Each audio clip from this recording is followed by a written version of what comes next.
तो विषय की जब बात हुई तो मयूर जी ने 2-3 सुझाव दिए। तो ये बोले कि हम सब की आजकल एक बड़ी दुविधा पेरेंटिंग को लेके है, अपने बच्चों को कैसे सँभालें। जब मुझसे कोई कहता है ना कि पेरेंटिंग की दुविधा है, बच्चों को कैसे सँभालें, मुझे बच्चे भी दिमाग में आते हैं कि पेरेंट्स को कैसे सँभालें ये। और मैं जनरली बच्चों के साथ खड़ा होता हूँ इस मामले में, पेरेंट्स के साथ में कम खड़ा होता हूँ। और मुझे सच में लगता है कि ज़्यादा सीखने की ज़रूरत पेरेंट्स को है, ना कि बच्चों को है। और अभी कोटा में जितनी दुर्घटनाएं हुई, तो वहाँ के एक वरिष्ठ अधिकारी हैं राजस्थान सरकार के, जो कोटा में डीएम भी रह चुके हैं। उन्होंने मुझे फ़ोन किया कि मैं चाहता हूँ कि आप भी इस प्रक्रिया में हमारी हेल्प करें बच्चों के लिए। मैंने कहा आप जिस दिन कहेंगे मैं आ जाऊँगा, जो कहेंगे मैं कर दूँगा, आप बताइए क्या करना है। बोले कोटा में बहुत सारे बच्चे हैं, हम चाह रहे हैं कि उनसे आप बात करें। मैंने कहा एकदम आ जाऊँगा, लेकिन अगर आप मेरी सलाह मानें तो उनके पेरेंट्स से बात करवाइए, क्योंकि ये दिक्कत बच्चों की नहीं है, ये दिक्कत पेरेंट्स की है। तो उसके बाद से वो प्रोग्राम बन नहीं पाया, क्योंकि पेरेंट्स को बुलाना भी आसान काम नहीं है। बच्चों को तो घेर घार के आप बिठा सकते हैं, पेरेंट्स को आप कैसे बुलाएं। लेकिन फिर पेरेंट्स की बात होते होते बात हुई कि थोड़ा सा बिजनेस इथिक्स से बात करेंगे, थोड़ा सा सुयश जी की विशेष इच्छा थी कि एम्पैथी पर बात करें, जो आजकल समाज में कम हो रही है। तो अंत में ये हुआ कि सर आप बस आ जाइए, इन्हीं सबका मिला जुला के हलवा बना दीजिएगा, और बेसिकली हम आपको सुनना चाह रहे हैं, और कोई ख़ास टॉपिक से मतलब है नहीं, बस आप आ जाइए और कुछ कुछ बातें अच्छी अच्छी कर लीजिए, बस इतना ही पर्पज़ है। तो फिर मैं उसी इरादे से आया हूँ। तो मैं शुरुआत पेरेंटिंग से कुछ बातों से करूँगा, उसी में एम्पैथी का जिक्र भी कर लेंगे। थोड़ा सा मौका मिला तो मयूर जी का फेवरेट विषय बिजनेस एथिक्स है, मौका मिलेगा तो उसको भी बीच में डिस्कस कर लेंगे। मैं क्योंकि अध्यापक हूँ और बच्चों से बात ज़्यादा करता हूँ, अक्सर मैं जब क्लास लेता हूँ तो बच्चों की संख्या अच्छी खासी होती है, और ये बहुत चुनौती होती है कि उनको 3 घंटे, 6 घंटे, 8 घंटे बिठा के रखना। हमारी क्लासेस में बच्चों को ये छूट है कि वो जब चाहें उठ के जा सकते हैं। मेरी क्लास में विशेष रूप से और भी छूट है, वो सो भी सकते हैं क्लास में, मैं उनको कभी नहीं रोकता हूँ। इतना ही कहता हूँ कि नींद आए तो कोने वाली कुर्सी पर चले जाएं, ताकि दीवार पे सिर लगे तो ज़्यादा चोट ना आए, ऐसे सिर पे झटका आ सकता है। वो मेरी क्लास में खा भी सकते हैं। मैं खुल के बोलता हूँ कि मेरी क्लास में आपको बिल्कुल नहीं सोचना है, खाने का मन करे खाते रहो, नींद आए सो जाओ, उठने का मन करे उठ के चले जाओ, मुझे कहीं कोई दिक्कत नहीं है। अगर आप मेरी क्लास में उठ पा रहे हैं, खा पा रहे हैं, तो ये मेरा फेलियर है, आपका नहीं है, कि मैं आपको रोक नहीं पा रहा हूँ। तो इसी बहाने मुझे फीडबैक भी मिलता रहता है कि मैं कैसा पढ़ा रहा हूँ। तो आप लोग अपना हरकतें करते रहिए और मैं अपना काम करता रहूँगा। तो बहुत ज़रूरी होता है कि उन बच्चों को बहुत शुष्क तरीके से ना बताया जाए, थोड़ा रोचक तरीके से बात की जाए। रोचक तरीके से बात करने का एक ही तरीका है कि आप उनको कहानियों के माध्यम से बताएं, एग्जाम्पल्स के माध्यम से बताएं, एनेक्डोट्स इनको हम कहते हैं, घटनाओं के माध्यम से बताएं। और जैसे ही हम घटनाएं सुनते हैं, कहानियां सुनते हैं अपने आसपास की, तो हमें किसी चीज़ का महत्व और कॉन्सेप्ट दोनों समझ में आते हैं।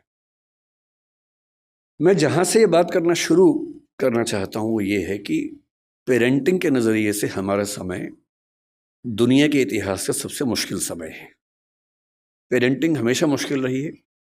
मेरी राय में इस दुनिया का सबसे मुश्किल काम माँ होना है, बाकी सारे काम आसान हैं।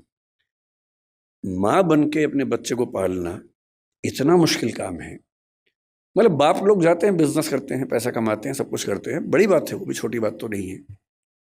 लेकिन उससे ज़्यादा मुश्किल है एक छोटे बच्चे के साथ 24 घंटे गुजारना, बिना क्रोधित हुए गुजारना, उसकी हर तरह की जिद, हर तरह की छटपटाहट, बेचैनी को झेलते हुए गुजारना, अपने जो करियर हो सकता था उसको दांव पे लगा के उसकी ज़िंदगी को संवारना। एक छोटा बच्चा एक स्टार्टअप जैसा होता है, क्योंकि जैन समुदाय है इसलिए मैं ऐसी भाषा ज़्यादा बोल रहा हूँ। एक स्टार्टअप जैसा है, आप उस पर 15, 17, 18 साल इन्वेस्ट करेंगे, बहुत सारी पूंजी खर्च करेंगे, समय खर्च करेंगे, तो जाके उसकी वैल्यूएशन बनती है। और नहीं तो जैसे स्टार्टअप फेल होते हैं, 1000 में से एक आधी पास होता है, बहुत सारे स्टार्टअप फेल होते हैं। तो ये परवरिश की दुनिया में भी होता ही है। जब मैंने कुछ घटनाओं की खोज की कि आजकल के चैलेंजेस क्या हैं, तो मैं घटनाएं पढ़ के बहुत घबरा सा गया। फिर मैंने कारणों की खोज की। मैंने देखा कि पिछले केवल 6 महीने की अगर मैं बात करूं या 2-3 साल की बात करूं, तो ये घटना कि किसी पेरेंट ने अपने बच्चे को मार ही दिया, किसी भी दौर की तुलना में ज्यादा हो रही है। फेलिसाइड एक शब्द होता है साइकोलॉजी में। फेलिसाइड का मतलब है अपने बच्चे को मार देना। फेलिसाइड जिस गति से हमारे समाज में इस समय है, उतना किसी दौर में नहीं था। आज के ही अखबार में एक खबर मैंने पढ़ी, परसों की खबर है। कर्नाटक का एक जिला है, उत्तरी कन्नड़ बोलते हैं उसको। एक माँ अपने बच्चे से इतनी परेशान हो गई, 6 साल का बच्चा था, ठीक से सुन नहीं सकता था, ठीक से बोल नहीं सकता था, कि अंत में उसने क्या किया, परसों एक नदी में जहां बहुत सारे मगरमच्छ थे, अपने बच्चे को फेंक दिया। और जब खबर मिली प्रशासन को, प्रशासन गए, तब तक बच्चे का मतलब जो डर था वो हो चुका था, उसकी मौत हो गई थी। तो मैं सोच रहा था कि इतनी क्या बेचैनी हो गई होगी, ऐसा क्या हो गया होगा। फिर मुझे ध्यान है कि आज से करीब 4 महीने पहले गोवा और बेंगलोर के बीच का एक केस बड़ा प्रसिद्ध हुआ था। एक महिला जो एक एआई स्टार्टअप की फाउंडर थी, सीईओ थी, उसने अपने 4 साल के बच्चे को मार दिया, ऐसा आरोप है, और वो अभी जेल में है। हम सोचते हैं कि हमारे देश में ही हो रहा, नहीं, दुनिया भर में हो रहा है। न्यू जर्सी का एक केस पिछले 20 दिन से काफी पॉपुलर हो गया है।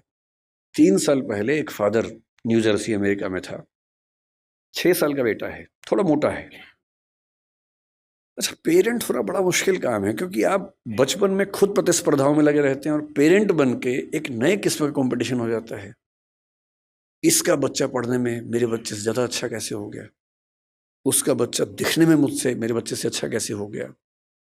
एक अजीब सी प्रतिस्पर्धा जिंदगी भर चलती रहती है। इसलिए पेरेंट होने में बहुत पेशेंस चाहिए, क्योंकि आपका बच्चा वैसा होगा नहीं जैसा आप चाहते हैं। हम सब डिजाइनर बेबी चाहते हैं, ऐसा बच्चा लंबा इतना हो, सुंदर इतना हो, इतना स्मार्ट हो, पढ़ने में तो ऐसा हो कि सबको पीछे कर दे, समझदारी में तो अलग ही लेवल का हो, उसके बाद भी आज्ञाकारी इतना हो कि हमेशा पैर ही छूता रहे। ऐसा कॉम्बो है नहीं दुनिया में कहीं भी, और ऐसे कॉम्बो आप भी नहीं थे अपने पेरेंट्स के सामने। जब आप नहीं थे अपने पेरेंट्स के सामने, तो आप कैसे उम्मीद कर सकते हैं कि आपके बच्चे वैसे कॉम्बो बनेंगे? नहीं बन सकते। तो आपका बच्चा शायद पढ़ने में अच्छा होगा, लेकिन थोड़ा मोटा होगा। पढ़ने में खराब है, लेकिन दिखने में सुंदर है। दिखने में सुंदर हो गया, पढ़ने में भी अच्छा हो गया, पर बदतमीज है। कहीं ना कहीं तो मामला फंसेगा ही। और जब तक मामला घर के अंदर है, मैनेज हो जाता है। जब बाहर जाने लगता है तो बड़ा पेशेंस चाहिए। लोग मजाक बनाएंगे आपके बच्चे का, 10 लोग आपके सामने चिढ़ा के बोलेंगे तुम्हारा बच्चा जो है ना, देखने में भद्दा लगता है। आपका खून जल जाता है उस समय, अहिंसा का विचार हट जाता है उस समय। मन करता है कि अभी तो हिंसा हो ही जाए, बाद में अहिंसा देख लेंगे। ऐसा मन में आता है, स्वाभाविक सी बात है, सबके मन में आता है। तो उस आदमी के साथ जो हुआ न्यू जर्सी में, उसका बच्चा थोड़ा सा मोटा था। बहुत लोगों के बच्चे मोटे होते हैं। अमीर समाजों में ज़्यादा है, अमेरिका में ओबेसिटी ज़्यादा है, यूरोप में ज़्यादा है। मेरा ख्याल है कि भारतीय समाज में जैन परिवारों में दिक्कत थोड़ी ज़्यादा होगी, क्योंकि जैन समाज भारत का सबसे अमीर समाज है। तो ये खतरा ज़्यादा है, सीधी सी बात है, खतरा ज़्यादा है, क्योंकि जहाँ एफ्लुएंस ज़्यादा है, पैसा ज़्यादा है, सुविधाएं ज़्यादा हैं, वहाँ खतरा ज़्यादा है। सिंपल सी बात है। तो वो पेरेंट ऐसा था, बाप, एक दिन उसको शायद किसी ने कह दिया होगा तुम्हारा बेटा बहुत मोटा है, उसे गुस्सा आ गया। 6 साल का बेटा, उसने बेटे को पकड़ा कि चलो जिम चलो मेरे साथ। बेटे ने कहा पापा क्यों ले जा रहे हो, लेकिन उस समय उसको बचाने वाली माँ घर में नहीं थी। तो बाप घसीटता वो ले गया जिम उसको, और ट्रेडमिल चलाए कि चलो दौड़ो इस पे। ट्रेडमिल तेज कर दिया, बच्चा पूरी ताकत से दौड़ रहा है, लेकिन नहीं दौड़ पा रहा, धम से गिरा नीचे। बाप ने 2 झापड़ मारे, फिर चढ़ाया ट्रेडमिल के ऊपर। 5-6 बार वो गिरा, और ऐसा गिरा कि उसकी मौत हो गई। और अब 3 साल बाद इस घटना के, लगभग 3 साल हो गए इस बात को, अब केस शुरू हुआ है, उसके फादर जेल में हैं। 30 साल की सजा का प्रस्ताव दिया गया सरकार की ओर से, क्योंकि वहाँ प्ली बार्गेनिंग होती है कि इतनी सजा ले लो तो केस नहीं चलाएंगे, नहीं तो केस चलाएंगे। तो उसने कहा कि मैं सजा नहीं मानूंगा, तो केस चल रहा है, बाप जेल में। ये घटनाएं इतनी मात्रा में पहले नहीं सुनी जाती थी। पहले किसी माँ का अपने बच्चे को मारना केवल एक स्थिति में होता था कि माँ अविवाहित है, वो ऐसी स्थिति में फंस गई है कि कुछ कर नहीं सकती है, उसके लिए जिंदा रहना मुश्किल है। तब भी वो मारती नहीं थी, कहीं छोड़ देती थी, भाग जाती थी। ऐसी ये घटना में कबीरदास का इतिहास हम पढ़ते हैं। यहूदियों के जो प्रवर्तक हैं हजरत मूसा, उनका इतिहास भी ऐसा है। उनकी माँ ने भी उनको इस तरह से एक नदी के पास छोड़ा था और फिर वहां से जो राज परिवार था उसने उसको अपना लिया था। ये घटनाएं बढ़ रही हैं, इसका मतलब पेरेंट्स का जो पेशेंस का लेवल है वो दुनिया के इतिहास का सबसे कम इस समय हो चुका है। एक तरफा नहीं है, ये बच्चों की साइड से भी है। अगर आप बच्चों का मनोविज्ञान देखेंगे तो वो भी बहुत अच्छे सिम्टम्स नहीं आ रहे हैं इस समय। अभी 2-3 महीने पहले बेंगलुरु में घटना घटी है। 14 साल का एक बच्चा, 15 साल का उसका भाई, 2 भाई हैं। 14 साल के बच्चे ने अपने माँ बाप दोनों की हत्या कर दी। एक बहुत बड़ा बोल्डर उनके ऊपर फेंका, बाप के ऊपर। पिता को मारना चाह रहा था, माँ दुर्भाग्य से क्योंकि साथ में थी उसकी मौत हो गई। और फिर पूछा गया कि ऐसा क्यों किया भाई तुमने? उसने जो कहा वो हम सबके लिए बहुत जरूरी है। उसने कहा पिछले कुछ समय से मुझे और मेरे भाई को एलर्जी हुई, उस एलर्जी की वजह से हमारी त्वचा कहीं कहीं जल गई, काली हो गई। और रोज हमारे पापा बोलते थे, मतलब गालियां देते थे कि तुम कितने भद्दे दिखते हो, बदसूरत दिखते हो, क्या करते हो, बदतमीजी करते हो, कुछ गलत काम करते हो, इसलिए ऐसा हो गया है। और उसने पुलिस को बताया कि एक तो मैं खुद परेशान कि मेरे साथ ये क्या हो रहा है, और जब मैं घर आता था इस उम्मीद में कि घर पे कम से कम घर पे तो लोग मुझे समझेंगे, वहां तो प्रेम मिलेगा, वहां तो अनकंडीशनल तरीके से मुझसे बात होगी। वहां भी गालियां पड़ती थी, रोज गालियां सुनता था। और एक दिन जब गालियां बहुत ज्यादा हो गई, नहीं झेल पाया, तो मैंने कदम उठाया और मुझे इस वक्त का कोई अफसोस नहीं। ऐसी घटनाएं। 14 साल का बच्चा है सिर्फ। आप इंटरनेट पे केवल एक चीज सर्च करके देखिए कि ऐसी माताएं या पिता बूढ़े जिनको बच्चों ने घर से बाहर निकाल दिया हो। मैंने यूं ही परसों नेट पर सर्च किया, old age parents who have been thrown out by their children from the home. मुझे लगा एक आध घटना सामने आएगी, कुछ पता पढ़ूंगा उसके बारे में। इंटरनेट के कई पेजेस भर गए, घटनाएं खत्म नहीं हो रही थी। और जो मोस्ट रिसेंट घटनाएं थी उनमें से एक थी बंगाल की, एक ऐसी औरत जिसका पति मर गया, 90 साल की है, 7 बच्चे हैं। 7 बच्चे उन घरों में रहते हैं जो उस महिला के पति ने और उसने मिलकर बनाए थे। और 7 बच्चों ने अपनी माँ को घर से बाहर निकाल दिया, जिस जगह में रहती थी। बारासात की घटना है। बारासात एक जगह है बंगाल में, वहां की घटना है। अब माँ घर में है, कैसे निकाले? किराए पर एक टीम को हायर किया, बदमाशों की टीम को। वो आई, माँ को उठाया, रात को लेके गई और कहीं फेंक के आ गए, सिर्फ इसलिए कि इस बुढ़िया का झंझट कौन उठाए। जब ऐसी घटनाएं आप भी पढ़ते ही होंगे अखबारों में, मैं भी पढ़ता हूं। और जब जब ऐसी घटनाएं हमारे सामने आती हैं तो हमें बहुत केयरफुल हो जाना चाहिए कि कुछ ऐसा हो रहा है जो ठीक नहीं है। और ये मामला ये कह के टाल देना कि बच्चे आजकल ठीक नहीं हैं, ये पेरेंट्स का सबसे आसान सेफ मैसेज है कि आजकल के बच्चे ठीक नहीं हैं। हमें समझना चाहिए कि ये मामला बच्चों से ज़्यादा पेरेंट्स के लिए महत्वपूर्ण है कि उनसे कहीं कोई ऐसी गलती तो नहीं हो रही कि ऐसी घटनाएं हमारे समाज में ज़्यादा हो रही हैं। तो मैं भी एक पेरेंट हूँ। पेरेंटिंग पर बोलने का बहुत हक मुझे नहीं है क्योंकि मैं ऐसा कोई 30 मार का पेरेंट नहीं हूँ। मेरा बच्चा भी बड़ा साधारण सा है, सामान्य सा बच्चा है। पर मुझे एक बात का सुकून है, मैं उसकी साधारणता को बहुत एंजॉय करता हूँ, मुझे बड़ी खुशी होती है। और जो सबसे अच्छा बाप मुझे लगा पिछले 10-20 साल में इस समाज में, सबसे अच्छा बाप, वो मध्य प्रदेश के सागर में रहता है, एक कॉन्ट्रैक्टर है। 2018 में एक खबर पड़ी, मैं पढ़ के दिन भर खुश रहा उस खबर को पढ़ने के बाद। उसका बच्चा 10वीं क्लास में फेल हो गया। अब हम सबके बच्चे फेल होते हैं कहीं ना कहीं।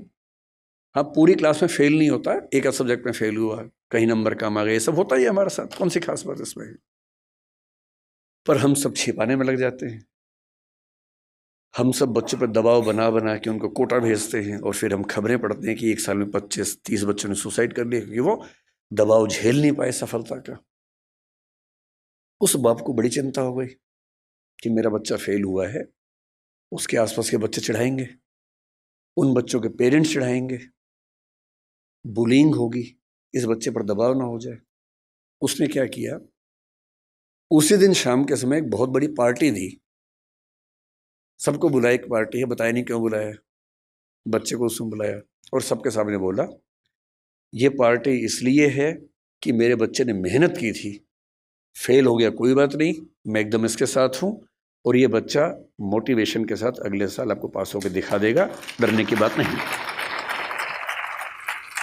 और मैं दंग रह गया कि कोई बाप इतना सुंदर कैसे हो सकता है, इतना खूबसूरत बाप, कि मेरा बच्चा फेल हो गया, मैं तो इसको भी सेलिब्रेट करूंगा। भाई मेरे बच्चे ने मेहनत की थी, नहीं रिजल्ट आया तो क्या हो गया, मैं क्यों एक्स्ट्रा वजह बनूं कि उस बच्चे के डिप्रेशन में जाने की, एंग्जाइटी में जाने की। और वो खबर पढ़ के मुझे लगा कि ये तो एक फिल्म बनाने लायक खबर है। आजकल मैं खबरें पढ़ता हूँ तो मुझे वो भी दिमाग में आने लग गया कि फिल्म किस पे क्योंकि पिछले कुछ साल मेरा वैसा एक्सपीरियंस भी रहा इस फिल्म की स्क्रिप्ट लिखने के दौरान। ट्रेनिंग ऐसी हुई कि अब हम खबर पढ़ते सोचते हैं कि फिल्म में कैसे सेट होगा, कैसे फिल्म में ला सकते हैं इस बात को। अच्छी खबरें भी है, लेकिन बुरी खबरों का अनुपात थोड़ा सा बढ़ा है।